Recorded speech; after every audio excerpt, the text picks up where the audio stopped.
So as all of us know by now, in the last 3 weeks, Brad Keselowski has gone back to back to back, winning 3 straight races in a row, including 2 Crown Jewel races and a free ticket into the round of 12, bypassing the very sweaty Roval race that I'm sure will be much easier now that he doesn't have to worry about the possibility of being eliminated from the playoffs. Now, I've been a fan of Brad Keselowski since his early days at Junior Motorsports around 2007, so naturally, looking back at the last 3 races, they have me very excited about his chances to possibly win a second title.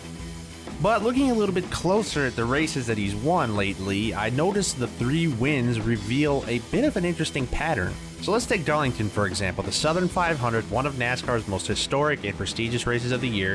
In 2015, Keselowski dominated the race, leading 196 laps, only to have it snagged away from him in the end by longtime adversary Carl Edwards. So when Keselowski won the Southern 500 3 weeks ago, there's no doubt he remembered that race, and he was probably pretty happy that he was finally able to take the victory. It makes it sweeter to have lost it like that.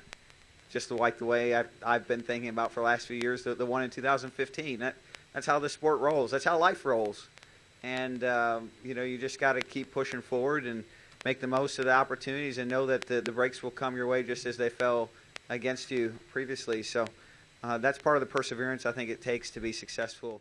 Let's flash forward to the next week, Indianapolis. The 2017 Brickyard 400 was more like a demolition derby than a race, and after restart, he was forced to battle it out with Kasey Kahne and Jimmy Johnson there for a little while, before a questionable overtime line finish put an end to his hopes to win in favor of Kasey Kahne. So there is no doubt that when Brad won here last week, he was very happy to finally snag that win and get to kiss the bricks. Oh, it's incredible. Last year, I lost this race almost the exact same way, and to bring it home this way, it feels really good to make up for kind of my mess up last year and to get. Now, I'm sure some of you probably see where I'm going with this by now.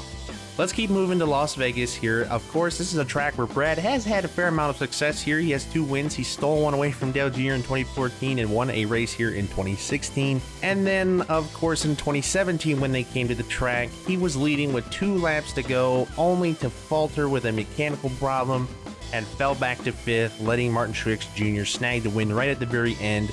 Yet another reason to feel redeemed by winning there this past weekend. So now you're probably asking yourself, what in the world is all this supposed to add up to? This is just a coincidence. He's just getting hot at the right point of the season. Well, that's fair, and of course, there's nothing totally concrete about this. It's really just a theory, for sure.